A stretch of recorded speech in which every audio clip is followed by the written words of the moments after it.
అన్న ఏదైతే ఈరోజు కేటీఆర్ని అయితే ఏసీబీ అధికారులు అయితే విచారిస్తున్నారు.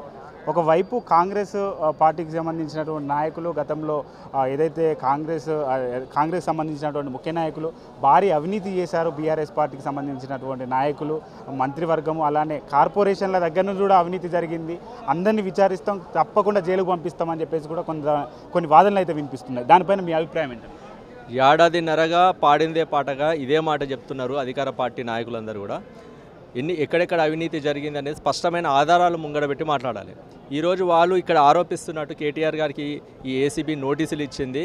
55 కోట్ల రూపాయలు నిర్వాహకుల ఖాతాలోకి పోయినాయి, కేటీఆర్ గారు చట్టాన్ని అతిక్రమించారని చెప్పారు. ఈరోజు ఆ ఈవెంట్ నిర్వహణ ద్వారా మన హైదరాబాద్ నగరానికి, తెలంగాణ రాష్ట్రానికి అంతర్జాతీయ ఖ్యాతి లభించింది. ఒక అంతర్జాతీయ స్పోర్ట్స్ ఈవెంట్ని హైదరాబాద్ నగరంలో మనం నిర్వహించగలుగుతాము, మన తెలంగాణ రాష్ట్రం నిర్వహించగలుగుతామనే ఒక మెసేజ్ని అంతర్జాతీయంగా మనం పంపించగలిగినాము.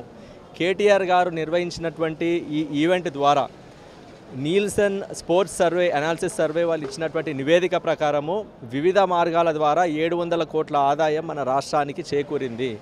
ఈరోజు మళ్ళీ అవకాశం మరో నగరానికి తరలిపోతుందన్న ఉద్దేశంతో కేటీఆర్ గారు అప్పటికప్పుడు ఒక నిర్ణయం తీసుకొని ఎట్టి పరిస్థితులలో ప్రతిష్టాత్మకమైన ఈవెంట్ మన హైదరాబాద్ నగరంలోనే జరగాలన్నటువంటి ఉద్దేశంతో కేటీఆర్ గారు నిర్ణయం తీసుకొని, కేటీఆర్ గారు తీసుకున్నటువంటి నిర్ణయాన్ని, మన హైదరాబాద్ నగర ఖ్యాతిని పెంచడానికి తీసుకున్నటువంటి నిర్ణయాన్ని కూడా ఈరోజు వాళ్ళు ఒక స్కామ్గా చిత్రీకరించే ప్రయత్నం ఏ విధంగా అయితే చేస్తూ ఉన్నారో దీన్ని ప్రజలందరూ కూడా గమనిస్తూ ఉన్నారు. ఈ రాష్ట్రంలో చిన్న పోరగాన్ కాడికెళ్ళి పండు ముసలిదాకా స్పష్టంగా అసలు ఇక్కడ స్కామే జరగలేదు, ఎందుకు దీన్ని స్కామ్గా చిత్రీకరించే ప్రయత్నం చేస్తున్నారని చెప్పి ప్రతి ఒక్కరు కూడా ప్రశ్నిస్తున్నటువంటి పరిస్థితులు ఇలా మనం చూస్తూ ఉన్నాం. ఆ ఈవెంట్ నిర్వహణ ద్వారా ఈరోజు అంతర్జాతీయంగా అత్యంత క్రేజ్ ఉన్నటువంటి బ్రాండ్ కార్లు అయినటువంటి మ్యాక్లారెన్ కావచ్చు, మసరాటి కావచ్చు, అదేవిధంగా నిస్సాన్ కావచ్చు, పోర్షే కావచ్చు, జాగ్వార్ కావచ్చు, ఇట్లాంటి 22 బ్రాండ్లకు సంబంధించినటువంటి కార్లన్నీ కూడా మన హైదరాబాద్ నగరానికి వచ్చి ఆ ఈవెంట్లో పాల్గొనడం జరిగింది. ఈవీ వెహికల్ ప్రొడక్షన్కి సంబంధించినటువంటి భారీ పెట్టుబడులను ఈ ఈవెంట్ ద్వారా మన హైదరాబాద్ నగరం కేటీఆర్ గారి కృషితోని హైదరాబాద్ నగరం ఆకర్షించగలిగింది. ఈరోజు ఈ ఈవెంట్ ద్వారా వచ్చినటువంటి అవుట్కమ్ని ఇట్లా పాయింట్లు వేసి ప్రతి ఒక్కరు కూడా ఈరోజు వివరించేటువంటి పరిస్థితులలో ఉన్నారు. ఈరోజు ఇదే కాంగ్రెస్ ప్రభుత్వము ఇటీవల నిర్వహించినటువంటి మిస్ వరల్డ్ కార్యక్రమం ద్వారా ఏమి జరిగిందనేది అందరూ కూడా కళ్ళరా చూసినారు. అపఖ్యాతి మూట కట్టుకున్నాము, తెలంగాణ పరువుని అంతర్జాతీయంగా తీసినటువంటి పరిస్థితులు కూడా మనం చూసినాము. అదేవిధంగా ఈ ఈవెంట్ ద్వారా అసలు అవుట్కమ్ ఏంది అని ఎవరైనా ప్రశ్నిస్తే ఈరోజు ఆ మంత్రులు, కాంగ్రెస్ ప్రభుత్వంలో ఉన్నటువంటి మంత్రులు నీళ్లు నమ్మలేటువంటి పరిస్థితులు ఇలా మనం చూస్తూ ఉన్నాము. ఈరోజు స్కామ్ లేకున్నా స్కామ్గా చిత్రీకరించే ప్రయత్నం చేస్తూ ఉన్నారు.